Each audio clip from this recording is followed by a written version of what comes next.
Irmãos e irmãs, uma boa noite a todos. Gratidão mais uma vez por podermos estar aqui aprendendo cada dia mais através dos postulados espíritas os ensinamentos do nosso Mestre Jesus. Sobretudo em tempos de tanta desarmonia geral, em que nós percebemos a desesperança, o desamor, o desalento, em face de tantas ofertas de bênçãos que nós encontramos através dos templos religiosos, das palavras amigas de irmãos que não cansam de nos transmitir o bem, independente do distanciamento ou proximidade que tenhamos. E somos por isso também muito gratos, porque o nosso planeta é também uma terra fértil em pessoas esperançosas e que buscam levar o bem a todos os corações. E nós nos nutrimos também dessa boa vontade, desse amor que emana dos nossos manos cristãos. Para falarmos hoje sobre observai os pássaros do céu, nós vamos tentar passar os ensinamentos de acordo com a visão espírita e do que nós entendemos que não poderia ser diferente o ensinamento do nosso Mestre Jesus, para que nós vivêssemos em paz, apesar das adversidades da vida, apesar das dificuldades do caminho, apesar de todas as questões que se apresentam, para que nós busquemos delas a solução.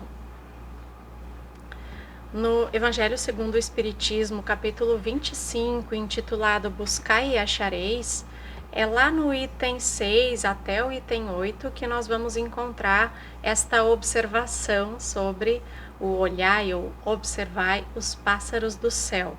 E o que isso quer dizer para a nossa vida, para a nossa rotina e de acordo com o entendimento espírita destas questões. No item 6 do Evangelho segundo o Espiritismo, capítulo 25, nós vamos encontrar uma citação no Evangelho de Mateus, atribuída a Jesus, no capítulo 6 do Evangelho de Mateus, os versículos 19 a 21 e 25 a 34, em que ele inicia aquela famosa frase que boa parte de nós conhece, dizendo: onde estiver o teu tesouro, aí estará também o teu coração. Como isso nos foi trazido, num primeiro momento, a citação do evangelista Mateus é: não acumuleis tesouros na terra, onde a ferrugem e os vermes os comem, e onde os ladrões os desenterram e roubam. Acumulai tesouros no céu, onde nem a ferrugem nem os vermes os comem. Porquanto onde está o vosso tesouro, aí estará também o vosso coração. Esta citação do Mestre Jesus nos impele a pensar o que nós estamos desejando para as nossas vidas, em que área do sentimento e da ação estamos atuando e como nós estamos nos envolvendo com isso. Como assim? Ao que eu dou mais importância? Às afeições, aos laços de afeição familiares entre os amigos, no ambiente de trabalho, a religiosidade, a espiritualização do ser, ou as soluções de problemas de ordem material, a busca pela aquisição financeira, enfim, ao que eu dou mais importância na minha vida.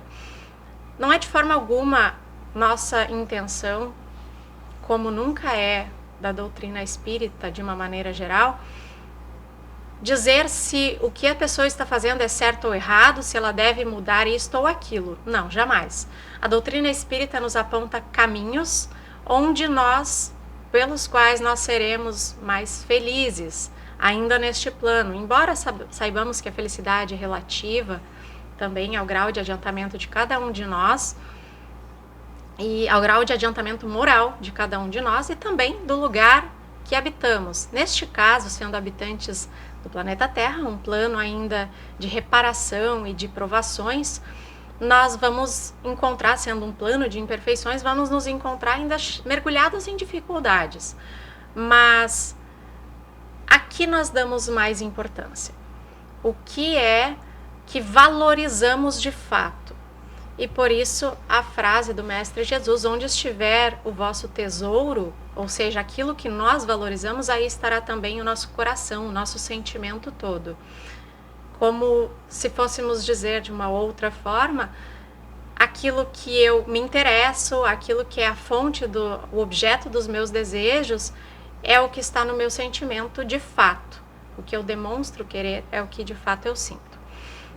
Ainda nesta mesma passagem, quando Jesus nos diz para não nos preocuparmos tanto com o que nós vamos comer e beber e com o que nós vamos vestir, ele faz um questionamento tão profundo que por vezes nós não percebemos o quanto isso modifica a nossa vida e o entendimento que temos dos problemas e das dificuldades que se apresentam. Ele diz o seguinte: não é a vida mais do que o alimento e o corpo mais do que as vestes?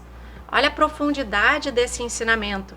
Isto ele diz quando fala assim: eis porque vos digo, não vos inquieteis por saber onde achareis o que comer, e para o sustento da vossa vida, e nem de onde tirareis as vestes para cobrir o vosso corpo. E aí ele vem com essa pergunta: não é a vida mais do que o alimento? Ou seja, a vida não é mais importante do que um alimento? Essa existência não é mais importante do que o alimento material? E não é o corpo físico mais importante do que as vestimentas, aquilo que nós vamos vestir? Claro que é uma pergunta retórica, a gente já sabe a resposta. E após esses questionamentos, que nós entendemos seja uma introdução para que ele possa falar sobre a importância de observar os pássaros do céu a fim de que melhor possamos compreender as dificuldades e suportá-las e passar por elas com dificuldade ou não, de acordo com o nosso grau de entendimento da vida e com a nossa proposta, o nível e a intensidade da nossa proposta de mudança para melhor. Observai os pássaros do céu. Não semeiam, nem ceifam, nem colhem, nada guardam em celeiros, não têm provimentos. Mas vosso Pai Celestial os alimenta. Não sois muito mais do que eles, os pássaros? E qual dentre vós o que pode, com todos os seus esforços, aumentar de um côvado a sua estatura? Um côvado não é uma palavra muito usada hoje em dia, mas um côvado, para quem está nos olhando na live, eu não sei se aparece aqui, é do cotovelo até este dedo aqui. É a medida, é uma unidade de medida usada pelas civilizações antigas, pelos hebreus, pelos egípcios, na Babilônia também era utilizado. É a medida, é uma unidade de medida. Claro que é simbólico, mas quem é que pode aumentar que seja a medida do seu cotovelo até o dedo médio, a sua estatura? Se eu botar uma plataforma daquelas gigantescas, acho até que eu saí do vídeo ali. Se eu colocar uma plataforma daquelas gigantescas, é capaz de eu sair. Se eu subir num banquinho, sim. Mas a minha estrutura física não vai ser aumentada de um momento para outro. Então, por mais que eu me esforce, que eu queira, por mais que eu faça alongamentos, a tendência natural do corpo humano é, com o passar dos anos, nós aumentarmos a estatura enquanto estamos em fase de crescimento e depois nós irmos diminuindo alguns milímetros, centímetros, dependendo do tempo que nós tenhamos nessa existência. Então, nenhum de nós pode modificar a lei natural. É isso que essa frase quer dizer. Quem de vós pode, com muito esforço, aumentar de um côvado a sua estatura, aumentar uma certa unidade de medida a sua altura, ou seja, modificar a lei natural das coisas. Nenhum de nós pode modificar as leis naturais, as leis divinas, que são aquelas que existem para regular tudo no universo e, inclusive, para que nós possamos, através da nossa boa vontade, do nosso livre-arbítrio, das nossas boas intenções, fazer o melhor para colher o melhor. Tem ainda nesta mesma citação uma frase que ela é um tanto quanto contraditória, poderíamos dizer assim, quando Jesus diz: a cada dia basta o seu mal. E muitos utilizam isso de uma forma corriqueira, comum, dizendo assim, não, todos os dias a gente tem coisas ruins no dia. Não é exatamente isso. Claro que todos os dias nós passamos por alguma dificuldade, alguma coisa, e a cada dia basta o seu mal. Mas o que isso quer dizer? Para que a gente não se antecipe em relação ao futuro. Olha o que nós vimos até agora, que nós não devemos, para que possamos, não nos afastando da divindade, alcançar um certo grau de felicidade ainda neste plano. E depois vamos falar um pouquinho sobre o que seria o alcançar desta felicidade ainda neste plano. Nós entendermos que as necessidades são diferentes para cada um. Não adianta eu dizer assim, ah, não, eu preciso me contentar com o que está acontecendo, eu preciso me conformar sem fazer nada para melhorar. Não, não é isso. Quando nós observamos os pássaros do céu, como diz a citação bíblica, não semeiam, nem colhem e nem guardam nada em celeiros, ou seja, eles não plantam, eles não colhem e não fazem um estoque para suas provisões, porque instintivamente sabem que a divindade, através da natureza, fornece-lhes o necessário. Mas quem de nós consegue, com quietude da alma, com harmonia interior, passar pelas privações com tranquilidade? Temos a resposta. Conseguimos quando, de mente e corações conectados ao alto, através de uma religiosidade, de uma espiritualização buscada, conseguimos compreender as necessidades que temos que passar. Cada um de nós tem uma necessidade diferente. Não significa por isso que eu deva dizer que aquele que passa pela mesma situação que eu deva encarar da mesma forma. Nós sabemos, cada cabeça uma sentença e cada espírito entende a sua situação de uma forma diferente e entende a sua necessidade relativamente às dificuldades que tem que passar de uma forma também diferente. Mas a cada dia basta o seu mal, vivamos um dia de cada vez, sem comodismo, sem conformismo. Deus nos deu uma ferramenta maravilhosa chamada inteligência, para que através dela nós possamos buscar os meios para sair de determinadas situações. Seja na procura de coisas materiais, como citadas anteriormente pelo Cristo, seja o que vamos comer, o que vamos vestir, o que iremos beber, o nosso alimento e as provisões para o corpo. Essa preocupação excessiva é o que vai nos prejudicar, porque de forma alguma, claro que mal intencionadamente, nós podemos entender que Jesus disse que nós poderíamos ficar na ociosidade, aguardando dos céus o maná jorrar e para que nós nos alimentássemos e tudo fluísse. Mas a ideia é de trabalho constante. A ideia que os espíritos superiores nos passam é de um trabalho constante em prol de nós mesmos e do próximo. Obviamente entendendo que a divindade nos dá aquilo de que necessitamos. A cada dia basta o seu mal, significa que precisamos viver o presente fazendo, através dos nossos esforços, o possível para melhorar a nossa rotina de vida de forma material e também buscando recursos espirituais para isso. Eu preciso me esforçar, mas sem viver aquele passado, porque o excesso de passado, sabemos, pode causar a depressão, sem viver com tensão o presente, achando que nada vai se resolver, porque é isso que nos causa o estresse, e sem vivermos aquele excesso de futuro, aquela preocupação exacerbada com o que vai acontecer amanhã, porque é isso que nos causa a ansiedade.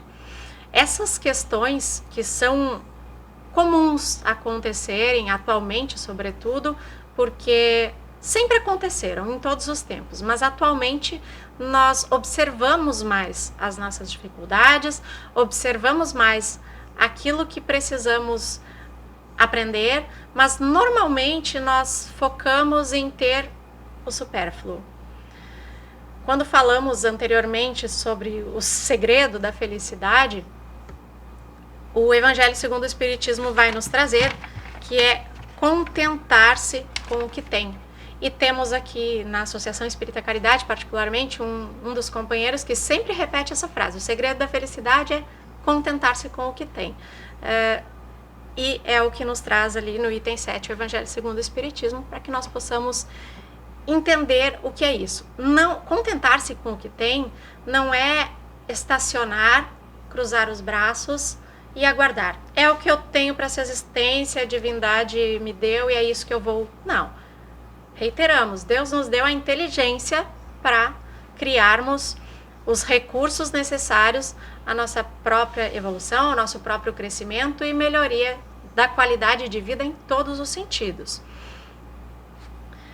Mas para que nós não vivenciemos esses períodos de depressão, de estresse e de ansiedade, o caminho mais adequado para isto chama-se serenidade. A serenidade não é algo que a gente recebe de bandeja de presente quando reencarna. A serenidade é um estado da alma que nós vamos buscando para que nós possamos nos sentir melhores. Em relação à serenidade, tem um artista, um músico, um compositor chamado Elias Muniz, que compôs uma música intitulada justamente Serenidade. E vamos citar alguns versos da letra desta canção para que nós possamos refletir sobre o caminho da serenidade, como buscá-la no dia a dia. Começa ele assim: calma, muita calma nessa hora, aquieta tua alma. Vai com jeito, mas com cuidado no que pensa, no que fala. Desdizer o que foi dito é muito mais difícil do que calar. Tem estragos que não dá para consertar. Calma, de cabeça quente, a gente não resolve nada. Só sai coisa ruim de uma mente perturbada. Que vantagem tem a guerra se os dois lados é que vão perder? Com o diálogo é mais fácil resolver.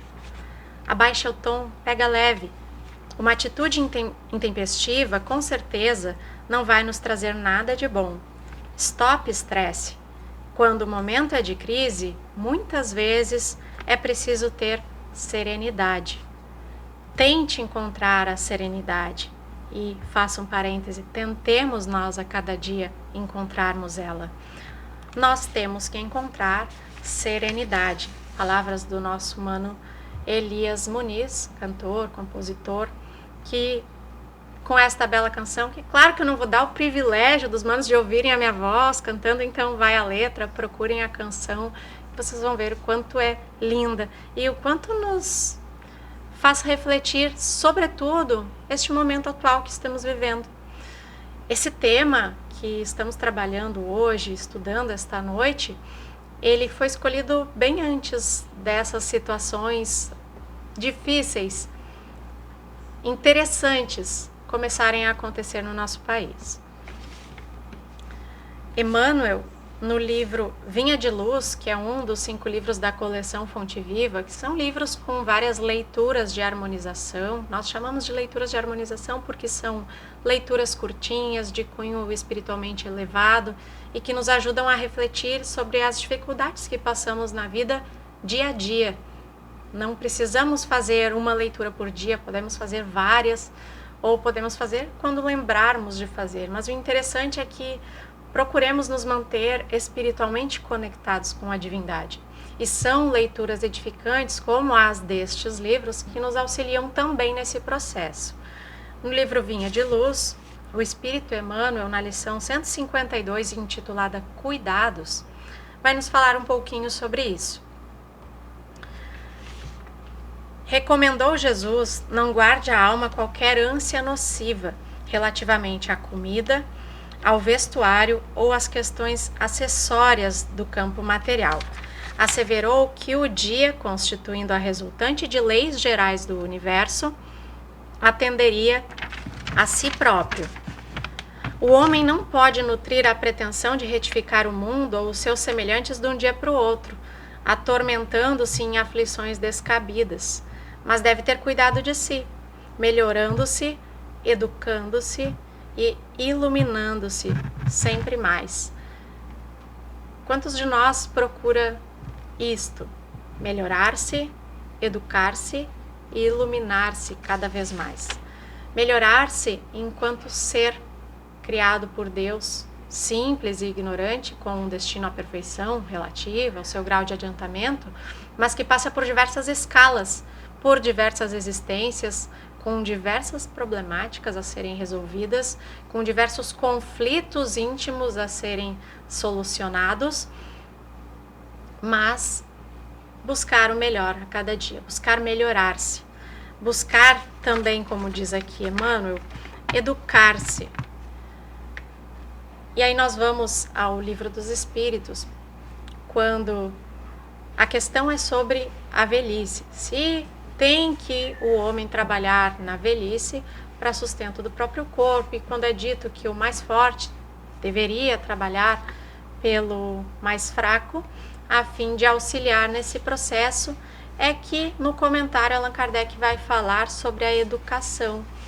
E fala que a educação dita ali no Livro dos Espíritos não é a educação no sentido da instrução, a educação pelos livros, mas a educação moral, que consiste num conjunto de hábitos adquiridos, de caráter a ser transmitido, virtudes, valores, enfim. É a esta educação, não estamos falando apenas, não que não seja importante, e é importante também esta educação pelos livros, a instrução, mas sobretudo a educação moral. Porque nós vemos diversos profissionais, infelizmente, da área da educação que não tem nenhuma educação, que atuam nesta área, e não estamos de forma alguma ofendendo, estamos apenas constatando, assim como em todas as áreas, há profissionais e profissionais. O que queremos dizer com isso? Que a instrução pelos livros educa em determinada disciplina, em determinada profissão, a área de atuação, disciplina a atuação do profissional, não necessariamente o educa, porque a educação, como diz Kardec, é aquele conjunto de hábitos adquiridos e que nós aprendemos no lar ou vamos construindo também ao longo da nossa existência, que construamos hábitos educacionais de moral elevada. Assim, todos nós poderemos nos auxiliar enquanto seres humanos neste planeta. Emmanuel segue ainda falando: realmente a ave canta feliz, mas edifica a própria casa. A flor adorna-se tranquila e, entretanto, obedece aos desígnios do Eterno. Quando nós observamos, claro que muitos colocam-se na condição da flor, que é bela e está ali maravilhosa só para decorar o ambiente em que se encontre, mas não vê a necessidade de trabalhar por si. E alguns, inclusive, equivocadamente, utilizam a expressão, os ensinamentos do Cristo, quando diz para observar os pássaros do céu, olhar os lírios do campo, que não trabalham nem tecem, os pássaros do céu que não semeiam nem colhem. Ou seja, entenda-se, não, Jesus ensinou que nós temos que cruzar os braços e aguardar. Não foi esse o ensinamento, de forma alguma. Nós sabemos que Jesus sempre ensinou por parábolas, sempre usou a linguagem metafórica com aquela transferência de significado para que pudesse transmitir os seus ensinamentos e que eles cruzassem os séculos, porque sempre houve debatedores que gostariam de entender melhor as questões colocadas por Jesus, visto que o povo da época não compreendeu. E até hoje nós temos dificuldades em entender os ensinamentos de Jesus. Em entender, intelectualmente falando, não necessariamente, mas em colocar em prática. Porque é aí que nós tropeçamos. Podemos até ter o conhecimento das verdades espirituais, considerarmos-nos seguidores e servidores do Cristo, mas a dificuldade está precisamente em aplicar os seus ensinamentos no nosso dia a dia. Porque por vezes nós não toleramos determinadas coisas, explodimos facilmente, achamos que tudo deve ser feito conforme nós gostamos, entramos em guerras morais, guerras verbais, por causa de um entendimento diferente sobre determinado ponto do ensinamento cristão, nós somos ainda falhos. Mas o ideal seria que nós evitássemos as contendas e procurássemos trabalhar em nós as nossas próprias dificuldades para que nós possamos, enfim, contentando-nos com aquilo que temos para esta existência, sem nos acomodarmos, obviamente, alcançarmos essa relativa felicidade, apesar das dificuldades que surgem no caminho. Seguindo ainda, Emmanuel, no finalzinho desta lição, diz que o homem deve viver confiante, sempre atento, todavia, em engrandecer-se na sabedoria e no amor para a obra divina da perfeição. Porque engrandecer-se na sabedoria e no amor vai nos auxiliar a ponderar quando as situações ruins se apresentarem, quando estivermos frente a frente a alguém que não pense como nós e queira por vezes exigir que nós tenhamos a atitude por ela recomendada. Nós estamos sim neste plano de expiação e de provas, um plano ainda de dificuldades, de imperfeições, e não se espera de nós a iluminação espiritual pura, intensa e elevada de uma hora para outra, da noite para o dia. Mas a divindade nos deu essa oportunidade nessa existência. Nos oportunizou o aprendizado, sobretudo nós espíritas. Estamos falando em espiritismo, mas isso serve para qualquer doutrina filosófica de consequências morais, qualquer religião que nós possamos enquadrar, qualquer religião cristã, sobretudo, que leva o homem a tornar-se melhor. Nós que estamos aqui tentando nos tornar melhores, fazendo o possível, é de nós que se espera um pouquinho mais. Porque, como disse Jesus, ao que mais é dado, mais será cobrado. Então eu não quero mais saber disso, eu não quero mais aprender nada sobre o cristianismo, nada sobre o cristianismo redivivo, o Consolador Prometido, o espiritismo, não quero mais saber, porque quanto mais eu sei, então mais eu vou ser cobrado. É uma espécie de fuga da responsabilidade. Se eu já tomei conhecimento dessas questões, é aí que eu preciso e devo, é meu dever, fazer o possível para não estacionar nessa existência. Como sabemos em espiritismo, o espírito não retrograda de uma existência para outra, mas pode sim, pelo seu livre-arbítrio, estacionar, manter-se moralmente estacionário, não fazer nada para avançar. Quando nós pensamos nessas questões em que o Cristo diz para que não nos preocupemos com o que vamos comer, com o que vamos vestir, que a cada dia basta o seu mal, ou seja, viver um dia de cada vez, não quer dizer, preocupando-nos apenas com o necessário e eliminando o supérfluo, não quer dizer que os irmãos que financeiramente estão numa condição melhor sejam por isso errados, equivocados. Não é nada disso. Nós não podemos usar os ensinamentos cristãos contra os nossos irmãos. Fosse isto equivocado, não permitiria Deus essa desigualdade das riquezas, porque sabemos que a desigualdade das riquezas só existe porque nós temos uma desigualdade de aptidões. Alguns têm aptidões para determinadas coisas, outros para outras, e cada um usa da forma como consegue, as suas capacidades, e não há nada de errado nisto em relação à doutrina espírita, com base no que o Cristo nos ensinou, que cada um de nós precisa e deve buscar o melhor. Reiteramos, não é, de acordo com a doutrina espírita, equivocado conquistar bens materiais. O que é o X da questão? É o meu sentimento. Lembra que falamos lá no início? Onde estiver o vosso tesouro, aí estará também o vosso coração. Ou seja, aquilo que damos valor é o que nós sentimos. Eu posso não ter nada de conquista material, financeiramente falando. Eu posso não ter conquistado nada de ordem material, mas eu posso viver num pensamento constante e desesperado, interior, mesmo que eu não transpareça isso. Eu posso viver aquele conflito íntimo de que eu preciso conquistar bens materiais, eu preciso correr atrás da máquina, porque eu quero ter isto, eu quero ter aquilo, e pensamos nos bens materiais. Não estamos falando em quem se compara aos outros, mas aquelas pessoas que querem de fato ter mais, muito mais do que tem, e só pensam naquilo, mesmo que a sua realidade material não possa ainda chegar a ser aquilo que ela deseja. Ou seja, não busca o necessário, busca o supérfluo. Porque, como dissemos anteriormente, o necessário é diferente para cada um de nós. De acordo com as necessidades, com as situações que passamos, a nossa necessidade de aprendizado para a vida, estamos colocados em determinados núcleos familiares e profissionais em que a nossa necessidade é diferente da necessidade do nosso irmão.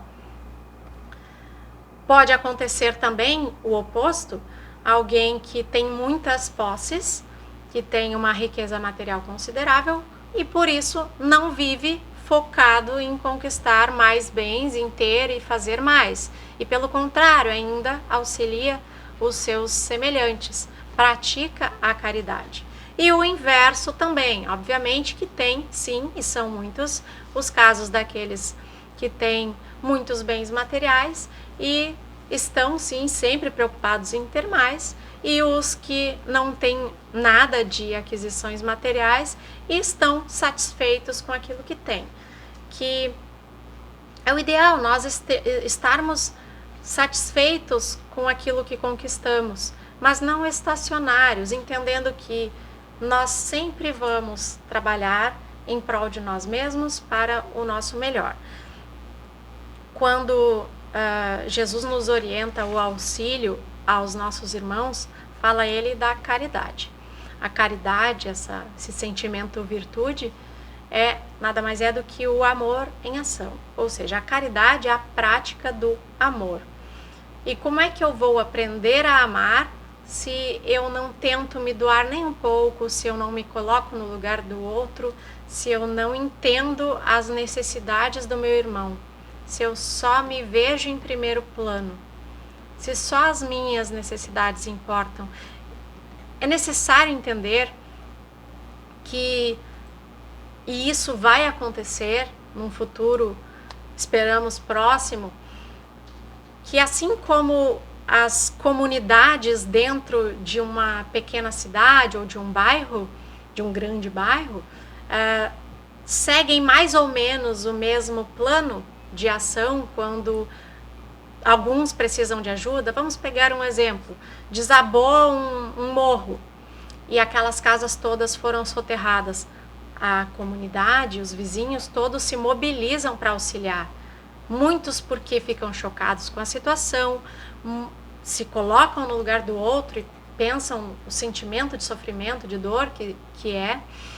E outros porque realmente conheciam, sendo vizinhos, e todos buscam auxiliar aqueles que perderam tudo, que têm as suas dificuldades, né, se familiares desencarnaram em virtude disso, enfim, todos se solidarizam. Que bom que vai ser, e façamos o possível para que isso seja logo nas pequenas ações, partindo de nós, de cada um de nós, que todos os países do mundo também se ajudem da mesma forma como as comunidades vizinhas auxiliam aquela que tem mais dificuldades. E, em geral, atualmente, nós vemos algumas ações assim, em nível mundial, de nações auxiliando umas às outras, mas não é a maioria. E quando nós pensamos ainda nas palavras do Cristo, ele diz assim: é necessário que venham os escândalos, mas ai por meio daquele por quem o escândalo vem. Ou seja, é necessário que as dificuldades da vida apareçam, é necessário que tragédias aconteçam, e isso é natural da renovação dos seres, da espécie humana, nesse plano de expiação e de provas, que ainda é um plano de imperfeições, mas não sejamos nós os proporcionadores dessas dificuldades. Não sejamos nós aqueles que promovem a discórdia, que exaltam o egoísmo como algo bom. O egoísmo foi algo importante, não bom, mas importante no início da civilização, no início da criação, porque o egoísmo é parte do nosso instinto de conservação. Sem ele, inicialmente em germen, e não o sentimento egoístico, mas o egoísmo em germen, é o estímulo ao instinto de conservação, ou seja, nos mantinha vivos, assim como o medo, que é um sentimento que em excesso nos prejudica, mas na base nos ajuda a nos mantermos vivos. Mas é transformar esse sentimento. Nós não necessitamos mais disso, de nos preservarmos a todo custo. Não tem um predador gigante nos caçando no meio da floresta. É diferente a nossa realidade hoje. Nós precisamos uns aos outros auxiliar para o nosso próprio bem, para que nós possamos nos integrar enquanto comunidade universal, enquanto irmãos, filhos de um mesmo Pai, de Deus. Tem uma letra de uma música também, que não é uma música registrada, é uma música que surgiu num grupo de evangelização há alguns anos atrás, acredito que 2009 ou 2008 ou 2007 talvez, acho que 2007. Num grupo de evangelização, numa casa espírita da cidade de Canoas, em que uma evangelizanda, hoje já desencarnada, alguém com quem eu tive o privilégio de conviver, chamava-se Vanessa Nolasco, ela ajudou a compor uma música, mas foi a principal motivadora daquela composição, que dizia o seguinte, a música era sobre Jesus. Amou o mundo de tal maneira que entre nós a paz ficou. Sua palavra é verdadeira, feita de luz, frutificou. Ele fez cessar a nossa ignorância, ele fez cessar o nosso sofrimento, ele fez cessar todas essas dificuldades. Que nós possamos pensar no amor que Jesus tem por nós, sendo o governador espiritual do planeta Terra e que nunca nos desampara em momento algum, sobretudo nas dificuldades. Lembremos daquela poesia tão conhecida e famosa das pegadas na areia, que nos momentos mais difíceis Jesus nos carrega no colo. E que nesses momentos mais difíceis possamos, apesar da nossa inferioridade e pequenez, fazer as vezes de Jesus, carregando no colo aqueles nossos irmãos em sofrimento, aqueles nossos irmãos que passam por necessidades a mais do que nós. Possamos fazer esta nossa parte, entendendo que viver o hoje sem ansiedades e preocupações com o amanhã, mas com a consciência da responsabilidade de cada dia, é essencial para a nossa sanidade mental. E a conexão com a divindade através da prece é o principal instrumento, a principal ferramenta para construir essa base sólida de paz, de tranquilidade, de serenidade de que tanto necessitamos. Muito obrigada a todos os irmãos por estarem aqui conosco, que essas palavras possam trazer um pouco de conforto a cada um dos corações, a nós irmanados. Possamos todos continuar sempre na paz do Divino Mestre.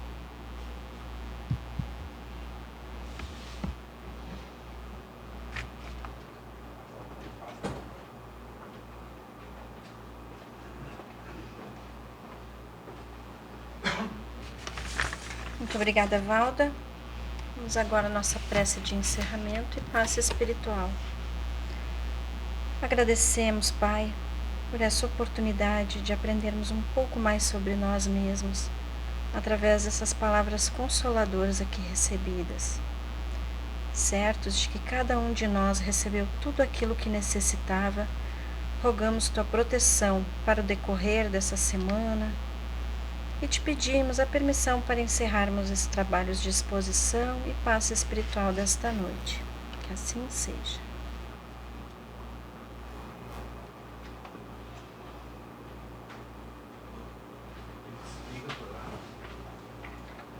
Aí ele conseguiu ativar de novo?